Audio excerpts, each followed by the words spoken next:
Señores, ¿cómo están? Un gusto saludarlos.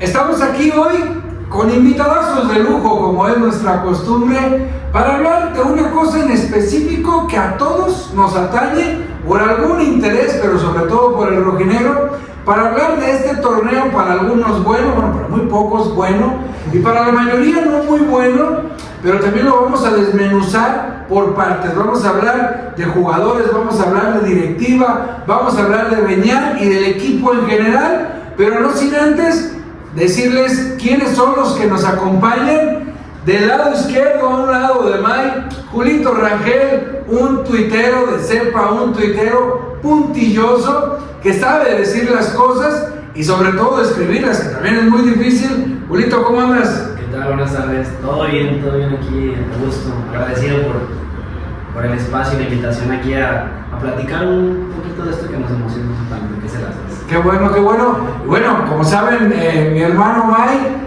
de repente aparece o no, pero se da cita en los momentos importantes. ¿Qué onda, Mike? Me cotizo un poco, Jaime, también hay que dar nuestro taco. No se queden pasando en la chamba, ya saben, pero bueno, hoy me tocó invitación y aquí estamos pues unidos para compartir parte de lo que más nos interesa y nos apasiona, que es el rojinegro.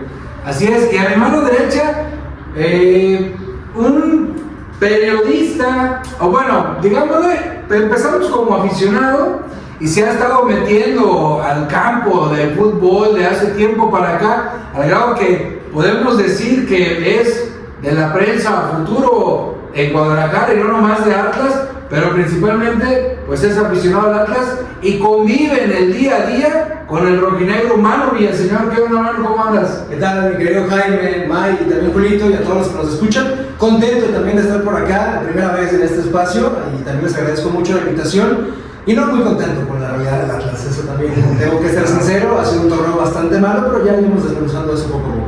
Así es, señores, pues ya te lo sabes, si te gusta este video, dale like, etiqueta a alguien, comparte el video, porque se viene un programa de lujo, papá, de lujo, como primero Atlas te lo sabe llevar hasta tu celular, hasta tu televisión o incluso como audio. Así es que, señores, vamos a arrancar este gran programa haciendo la siguiente dinámica. Vamos primero que nada a hablar del equipo.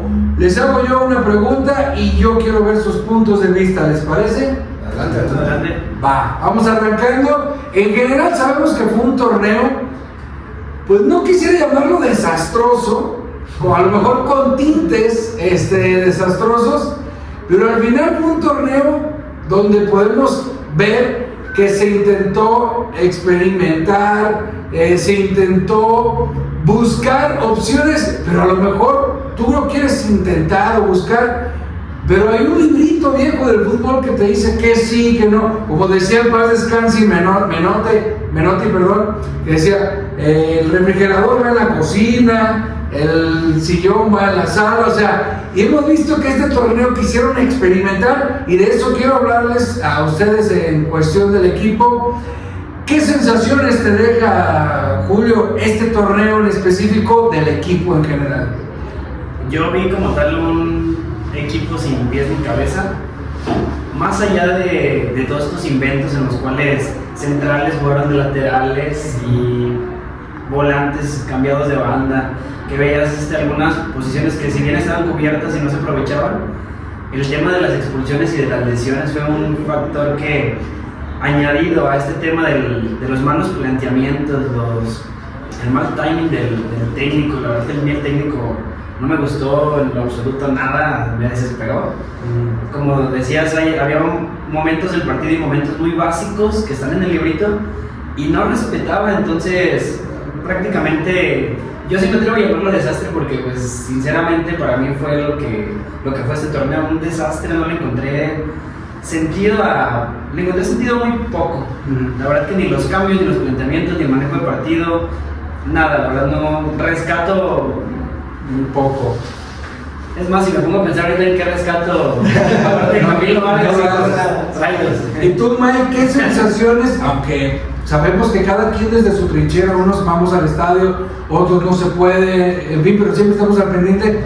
Tú, Mike, ¿cuáles son tus sensaciones de este torneo? Pues que ya comenzó el periodo de transición, se acabó el crédito. Creo que si bien el bicampeonato trajo la época dorada del equipo, me parece que ya hay que entender y comprender que se acabó esa temporada y viene la transición, que se van a ir tipos importantes, nombres que son históricos, pero es parte de la transición. Sinceramente estoy muy tranquilo. Si bien el torneo no me gustó, me mantengo muy optimista a lo que se pueda venir. Creo que no podemos ir más para abajo y eso ya es una gran ventaja. Como siempre, May le corre agua por las venas.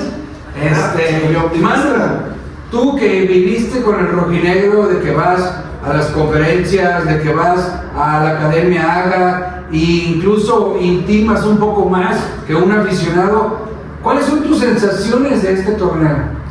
En general tienen que ser malas, o sea, si uno ve el balance con la pura tabla da para pensar que ha sido malo, ¿no? Pero sí hay pequeños, creo que detalles que se pueden rescatar.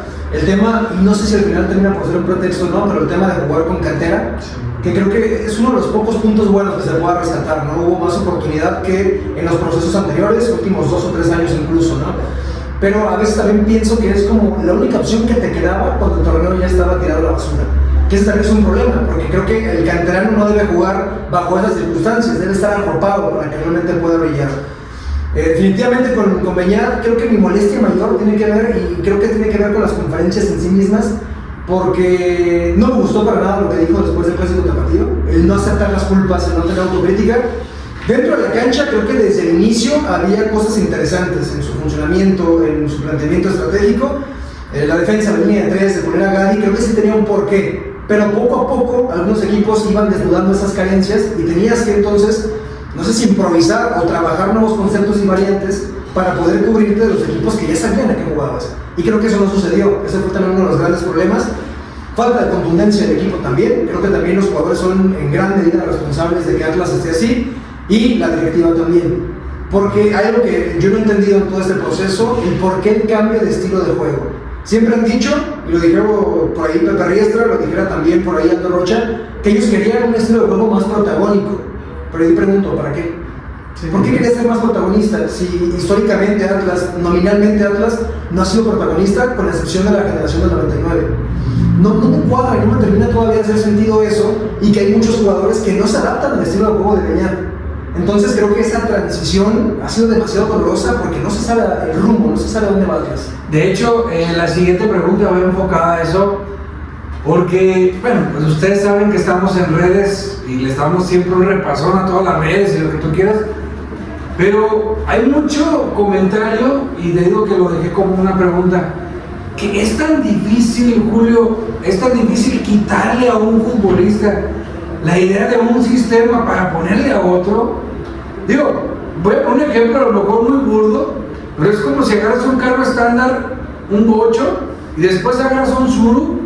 O sea, al final es estándar con sus detallitos, y empecé a ver gente que los quería escudar, y hasta incluso ellos mismos empezaron a que no, estamos cambiando de sistema. Digo, caray, eres un profesional, ¿no? ¿O tú qué opinas de eso? No, claro, al final de cuentas es su profesión, de eso viven, y yo siento que te debes de adaptar a lo que te pida el técnico. Y si el técnico, lo que sí no estoy tan de acuerdo, es un ejemplo muy claro que me quedó, es que Fulgencio jugaba en una banda muy bien y de repente lo ponía en la pierna cambiada y se perdía. O sea, o también cuando Murillo al final del torneo era de los más desequilibrantes y de los que más se había soltado, de los que más se soltaba porque jugaba más libre. Y a inicio del torneo, a medio torneo, hubo momentos en los cuales hasta jugó de lateral. O sea, sí, no, porque estoy de acuerdo en que son profesionales y deben de adaptarse al sistema, pero tampoco puedes exigirle a un jugador como Murillo que su mayor virtud es el ataque y la velocidad a llegar a línea de fondo, y que termine jugando lateral en partidos que tenías dominados. Incluso hasta hizo un penal, ¿no? Y una jugada. Claro. Pero, May, por ejemplo, está bien. Entiendo que a un futbolista le cueste trabajo un poco cambiar de sistema. Es un ejemplo, 5-3-2, 4-4-2. Pero lo que sí, a lo mejor me cuesta más trabajo que ellos entiendan es, pues no puedes poner un lateral de mediocampista. Ahí sí como que tienen un poco más escudo, ¿no? El futbolista.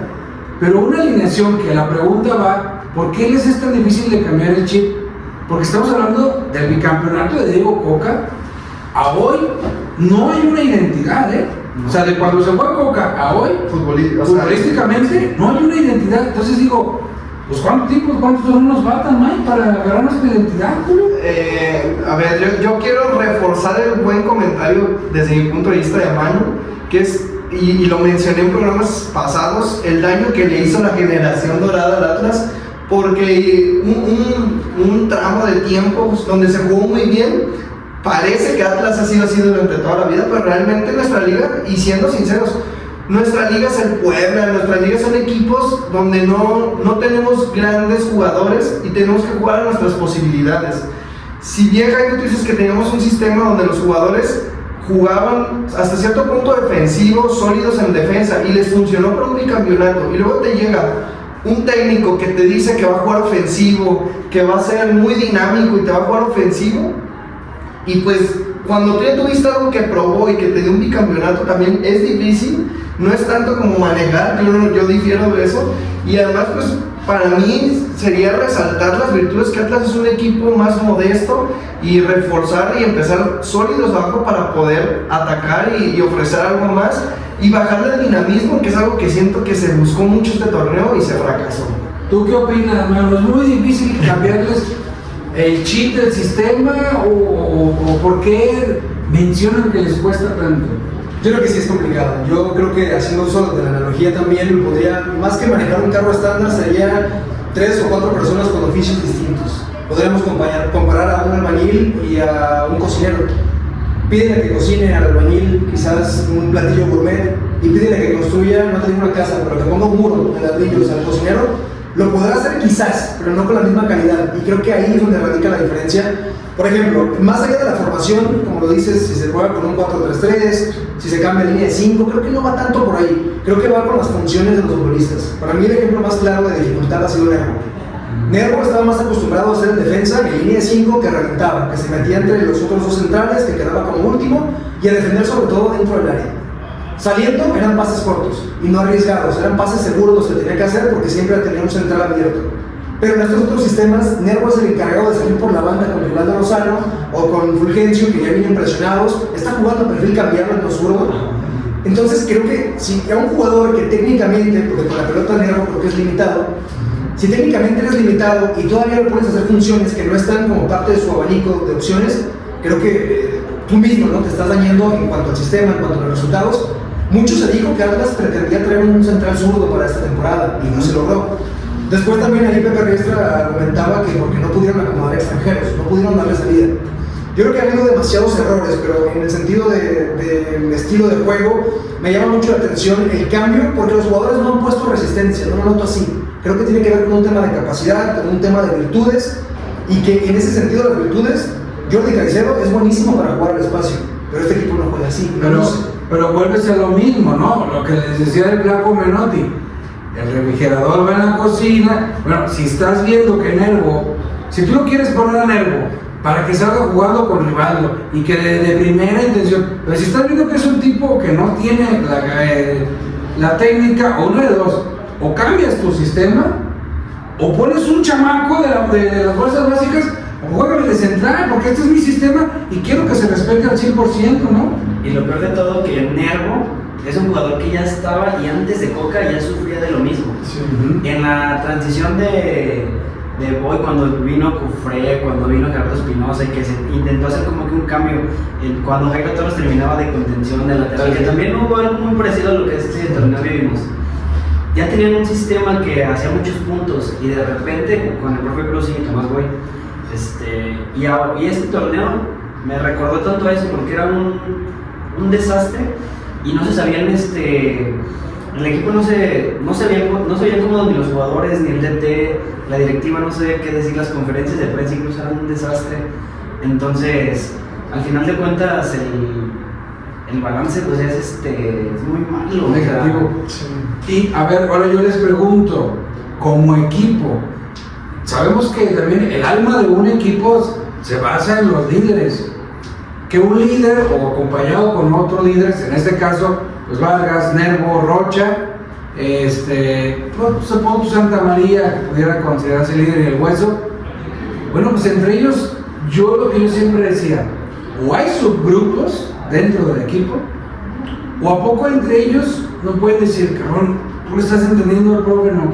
Pero bueno, al menos el clásico humano decir, cabrones, hoy olvidémonos un tantito de ya, aventemos, saquemos, vean toda esa cancha, porque lo he visto en el barrio. Y quedó evidenciado el día de San Luis cuando Caicedo se aferró a cobrar al penal, exactamente. Entonces digo, hay subgrupos, no me refiero a que esté dividido el vestidor, que puede ser una posibilidad, pero me refiero a hay subgrupos que esos líderes tienen, o no hay líderes que digan, oye cabrón, es el clásico, un pinche grito que le pegues a un canterano para que despierte. ¿Tú has visto algo así, que haya algún subgrupo, que los líderes mantuvieron mejor un perfil bajo, no se quisieron comprometer? Yo soy un equipo ya cansado mentalmente, y creo que desde ese cansancio mental es complicado que un líder hable. Si hablamos de los líderes que hay, hablamos como capitanes, ¿no? Entiendo que del interior puede haber más. Está Rocha, está Camilo y está Nervo. Camilo es un perfil bajo en cuanto a los gritos, en cuanto hace liderazgo. Chifla, no sabe. Quizás lo pueda ejercer. No chifla, no, perdón, madre, sí, o sea, lo puede ejercer dentro del vestidor, pero en la cancha creo que no hay quizás esa autoridad que muchos jugadores imponen. Creo que Rocha es un poco más así, más de imponer autoridad, pero ya con el contexto del clásico tapatío, con el contexto del torneo que se venía viviendo, creo que era muy complicado que Rocha dijera ahorita yo los despierto. Y creo que ya pasó en el 4-1 también de la temporada pasada, fue lo mismo, no fueron capaces de despertar. Yo creo que pasa más allá del liderazgo, sino también incluso de una comparativa de las plantillas. Y al final sí creo que debe haber subgrupos, pero como en todo equipo, porque al fin y al cabo hay afinidad con uno y otro jugador, con otros no tanto quizás, pero es un trabajo. Entonces al final dentro de la cancha son profesionales, juegan y ya está. Lo de los rumores del vestidor no sé qué tanto sea cierto, ¿no? Pero al final pues ellos lo negaron también en conferencia, evidentemente no van a decir que existe. Lo negaron, pero no nada convencidos, se les vio que hay algo, digo, que no tiene tampoco nada de malo. Es más, yo te puedo apostar lo que quieras a que con Diego Coca, si ahorita te dicen, güey, el torneo de Coca, el campeonato, medio equipo no se hablaba con otro medio equipo, sí se las creo, porque tenían un líder en la banca, que era el que los, o el técnico pues, que era el que los unía, y que es lo que le ha venido haciendo falta al Atlas, independientemente de todo, también un técnico con un buen liderazgo, pero sobre todo que se ponga del lado del futbolista. Entonces, eso es lo que yo digo, como equipo quedamos a deber este torneo, salieron el rumor independientemente de todo, que estaba dividido, que había incluso vestidor roto. Yo te voy a decir algo, yo fui a ver el entrenamiento último antes del clásico, se acaba el entrenamiento y el primer cuate que corre y se mete al vestidor, Santa María no vuelve a salir. Y todos tenían la orden de esperar después de ahí del entrenamiento, porque iban a aventar pelotas, balones, bla, bla. Él se metió y se dio media vuelta. Entonces dices, a ver, a mí no nos vengan a decir que todo está muy bien, ¿no? Cuando es evidente esas cosas, ¿no, Julio? Claro, yo considero que no viene de este torneo ni del pasado, desde el bicampeonato, incluso antes, todo este tipo de temas vienen, porque de un día para otro no van a cambiar. Al final de cuentas son personas y es un trabajo y tienes que ser responsable y hacer grupo, pero o sea, no es como que me cae bien mi compañero y pues ya voy a actuar de otra manera, simplemente porque me cae bien o porque es mi trabajo. Entonces, dale. Entonces yo siento que el principal factor aquí es que no hay un líder, que no hay un técnico que los impulsa. Porque cuando empezó el torneo, cuando llegó el Mudo, Fulgencio, y dije, pues son personas muy jóvenes, más allá de que se dio la oportunidad de este torneo de que debutaran varios canteranos y que tuvieran más minutos, la plantilla es joven. Hay jugadores de menos de 25 años, varios, que no precisamente son canteranos, y decía, es que es bueno la visión de la directiva, porque son jugadores jóvenes que saben que es un nuevo proyecto, que si en este torneo no les sale y lo retienen un par de años, pues se pueden desarrollar y se puede otra vez de nuevo hacer la base de un buen equipo.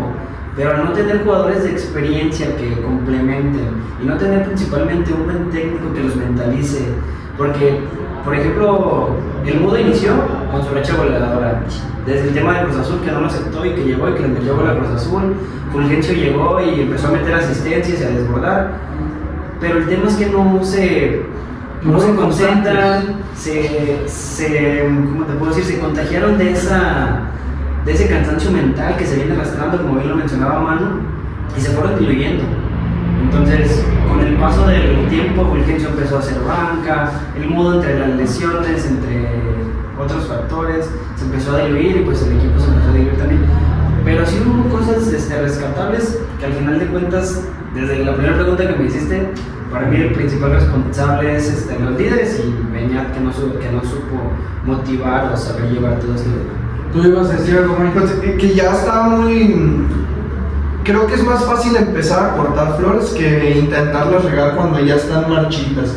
Y creo que hay algunas cosas, llegar Beñat también se le juzga mucho, creo que es lo fácil, llegar y decir al técnico, responsabilizar a uno, pero llegar a un vestidor con tantos líderes, quizás con hacerles desaprender algo que ya tenían muy forjado, fue lo difícil y creo que va a ser muy difícil. Entonces yo creo que lo que se está previendo es más bien cortar flores, cortar jugadores a hacerlos cambiar y creo que van bien. Bueno, a ver, en 3 palabras para terminar la sección de cómo vimos al equipo en general. En 3 palabras, ¿cómo defines este torneo, Julio? En 3 palabras, qué difícil. Voy a tomar la de desastre, que ya la mencioné otras veces. Desastre, se puede decir que proyección por el tema de los canteranos y que tenemos un plantel joven. Y inexperiencia. ¿Tú, Mike? Fin del ciclo. Se acabó el ciclo. Manu, yo diría sin futuro visible. sin futuro visible. Bueno, pues esta es terminamos la etapa de lo que es el equipo en general y vamos a entrar a una etapa donde también hay mucho por señalar, que es la de los jugadores. Así es que no te despegues, seguimos aquí en mesa con los analistas y dando nuestros pormenores del torneo, señores. Ahorita